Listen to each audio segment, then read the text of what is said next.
Bismillahirrahmanirrahim. Assalamualaikum warahmatullahi wabarakatuh. Alhamdulillah wassalatu wassalamu ala Rasulillah wa ala alihi wa ashabihi wa man tabi'ahu wa wala. La haula wa la quwwata illa billah.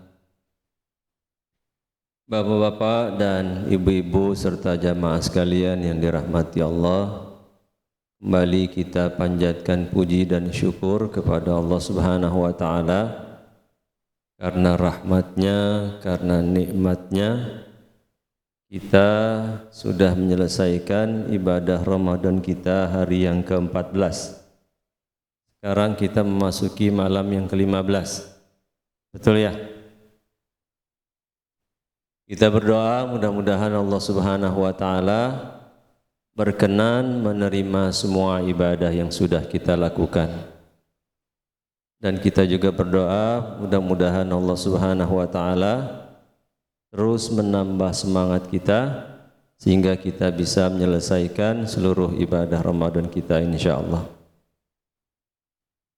Jemaah sekalian yang dirahmati Allah, menjadi mimpi, menjadi cita-cita bagi semua orang di akhirat kelak dia masuk ke dalam surga Allah Subhanahu wa taala. Kenapa begitu? Karena surga ini satu tempat yang sangat luar biasa. Pantas kalau semua orang memimpikannya. Saya pernah membaca kisah yang cukup panjang. Nabi SAW menceritakan tentang orang terakhir yang masuk surga. Sudah dia tutup pintu surga, tidak ada lagi orang masuk ke dalam surga. Mudah-mudahan bukan kita orang itu ya. Kita mudah-mudahan yang pertama-tama masuk surga. Ya. Nah, setelah sekian lama orang ini disiksa, dibakar seluruh dosa-dosa dan kesalahannya, ketika masa hukumannya selesai, Allah angkat dia ke permukaan. Tapi setelah Allah angkat, dia tidak bisa nengok. Dia masih tetap menatap neraka yang ada di hadapannya. Akhirnya dia berdoa kepada Allah, ya Allah, tolonglah berikan kepadaku satu saja kenikmatan dan aku tidak akan minta apa-apa lagi sesudah itu. Allah tanya kepada dia, kamu mau minta apa? Kata dia, saya minta satu saja ya Allah, saya bisa nengok. Karena saya sudah payah ini menatap neraka ini. Ya, kata Allah begini, nanti kalau saya kasih kamu bisa nengok, pasti kamu akan minta lagi yang lain. Kata dia, tidak ya Allah, saya bersumpah, saya tidak akan minta apa-apa lagi. Baik, akhirnya Allah balikan badannya ke belakang. Nah rupanya di belakang dia itu surga. Di surga dengan neraka itu letaknya sangat dekat. Penduduk surga dengan penduduk neraka bisa saling melihat, bahkan bisa saling berkomunikasi. Di dalam Al-Quran misalnya ada ayat yang menjelaskan penduduk neraka minta minum kepada penduduk surga. Wa nada ashabun nari ashabal jannah an afidu alaina minal ma'. Wahai para penghuni surga, bagi air dong sedikit saja, au mimma razaqakumullah, atau apa saja yang Allah berikan pada kalian. Bisa berkomunikasi karena memang jaraknya sangat dekat. Atau ada lagi dialog antara penduduk surga dengan penduduk neraka, di mana penduduk surga itu kaget dia melihat tetangganya dulu di dunia masuk neraka sakor, ya neraka sakor. Dia tanya, ma salakakum fi sakor? Kamu kok kenapa bisa masuk neraka sakor? Artinya kan dia melihat dekat. Kemudian orang neraka itu mengatakan qalu lam nakun minal musallin. Waktu di dunia dulu kami tidak pernah sholat dan juga tidak pernah menganjurkan memberi makan orang miskin. Jadi saya ingin katakan dengan dua kejadian tadi bahwa letak surga dan neraka itu sangat dekat. Bisa saling melihat, bisa saling berkomunikasi. Nah, ketika hamba tadi dibalikan badannya, dia melihat surga. Dan kemudian dia terbengong-bengong, terpesona melihat surga sampai 70 tahun lamanya.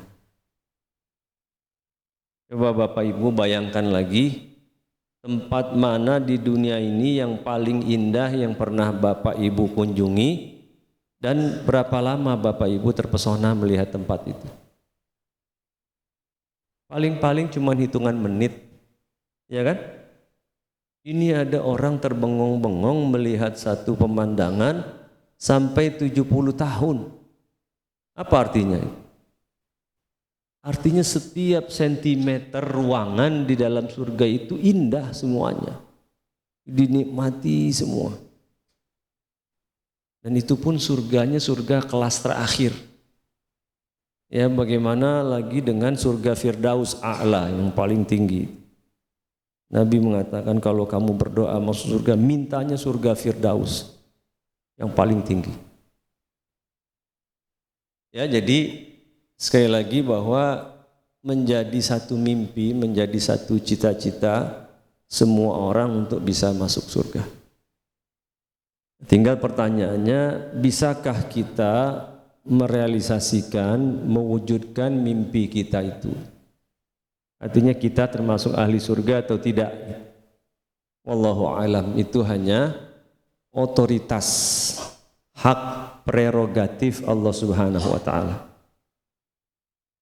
Tugas kita hanya berusaha, ya. Yang kita tahu bahwa surga itu adalah untuk orang baik. Nah, karena itu setiap kita harus berusaha menjadi orang baik. Nah, pertanyaannya orang baik itu seperti apa? Apakah orang baik itu orang yang tidak pernah melakukan kesalahan? Bukan. Orang baik itu adalah orang yang antara kesalahannya dengan kebaikannya lebih banyak kebaikannya, walaupun hanya 1 poin. Misalnya kesalahannya 500 dan kebaikannya 501, maka cukup dia sudah dikatakan orang baik. Gitu. Ya. Jadi jangan kita putus asa ketika kita pernah melakukan kesalahan. Tidak, lakukan kebaikan terus sehingga kebaikan kita bisa melampaui kesalahan kita. Dan bulan Ramadan inilah saatnya untuk kita mengejar itu semua, karena kebaikan-kebaikan kita dilipat gandakan sangat tinggi sekali. Yang sunnah dinilai wajib, yang wajib dilipat gandakan luar biasa. Nah, kemudian pertanyaannya, apakah kita termasuk orang baik atau tidak? Kemudian bagaimana caranya kita mengetahui kita ini orang baik atau bukan? Caranya gampang Bapak Ibu. Ya. Kalau kita di masyarakat itu ada orang yang adanya dia sama dengan tidak adanya dia. Enggak ngaruh. Ini orang tidak baik. Mungkin juga ilmunya banyak, mungkin juga uangnya banyak. Tapi uangnya banyak, ilmunya banyak, masyarakatnya tidak merasakan apa-apa dengan keberadaan dia. Ini orang buruk. Ada lagi orang yang adanya dia orang resah. Kalau dia pergi orang senang. Ini lebih parah lagi. Ya. Tapi ada juga orang yang kehadirannya dirindukan. Kalau dia pergi orang kehilangan. Ini tanda orang baik nih. Jadi kalau kita mau tahu seseorang itu orang baik atau tidak, coba lihat. Kalau dia pergi, orang nyariin tidak, orang kehilangan tidak. Kalau dia datang, orang bahagia atau orang malah sedih. Jadi itu salah satu cara kita untuk menilai orang itu baik atau tidak. Nah, saya ingin memberikan contoh dan sekaligus menutup kultum ini dengan menyampaikan kisah seorang yang ketika dia meninggal dunia, yang mengantar dia ke kuburan itu sampai 500.000 orang.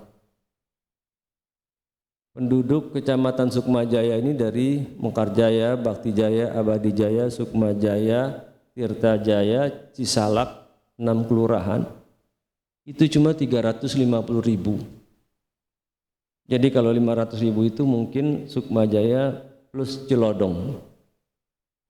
Coba kita bayangkan ada orang meninggal, 2 kecamatan itu semua kegiatan shutdown, berhenti semuanya. Sekolah semua libur, pasar libur, tidak ada orang bekerja, semua orang mengantar dia ke kubur. Ya, artinya 500.000 orang lebih kehilangan orang itu. Orang itu namanya Insinyur Solah Atiyah.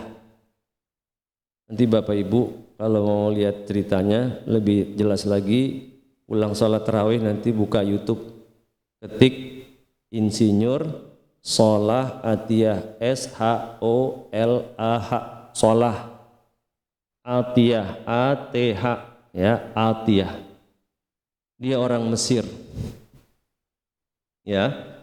Jadi ceritanya waktu dia lulus kuliah, dia ingin membuat perusahaan bisnis pertanian. Dia mencari teman sampai 10, nggak dapat, cuma dapat 9 orang. Akhirnya dia putuskan, sudahlah kalau begitu yang ke-10-nya Allah Subhanahu wa Ta'ala. Jadi dicatat di notaris.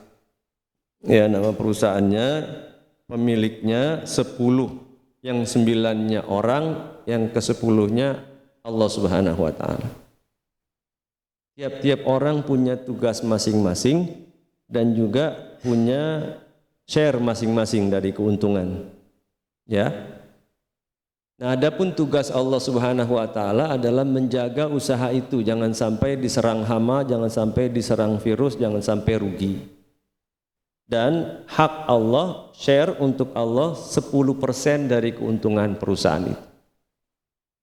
Dan perusahaan itu berjalan baik, terus berkembang, setiap tahun Allah mendapatkan share 10% dari keuntungan. Nah, mulai di desanya ada BMT, Baitul Mal wa Tamwil, BPR, semuanya ekonominya mulai bangkit. Kalau bulan Ramadan itu ribuan orang buka puasa bersama. Nah, karena perusahaannya maju terus, akhirnya mereka sepakat dirubahnya akte notarisnya itu. Hak Allah naik jadi 20%. Jadi kalau ada keuntungan, maka yang 20%-nya itu menjadi hak Allah, disedekahkan semuanya. Nah, sudah itu bangun sekolah SD, SMP, SMA yang di desanya tadinya tidak ada sekolah, jadi ada sekolah. Terus maju lagi, dirubah lagi akte notarisnya. Sampai hak Allah jadi 50%. Di 50% keuntungan perusahaan itu untuk Allah. Terus maju lagi, bukan cuma SMA, dibikin universitas. Sampai bikin stasiun kereta masuk ke desanya. Anak-anak yang nggak kuliah bisa kuliah gratis, yang nikah nggak punya uang dikasih uang untuk nikah. Ya, sampai akhirnya perusahaan itu terus berkembang. Terakhir dibawanya lagi, akte notarisnya dirubah lagi, hak Allah, share bagian untuk Allah jadi 100%. Ya, dia yang tadinya pemilik perusahaan sekarang menjadi pegawai Allah Subhanahu wa taala. Di kampungnya begitu maju luar biasa, dan pada saat dia meninggal yang mengantarnya ke kubur sampai 500.000 orang. Assalamualaikum warahmatullahi wabarakatuh.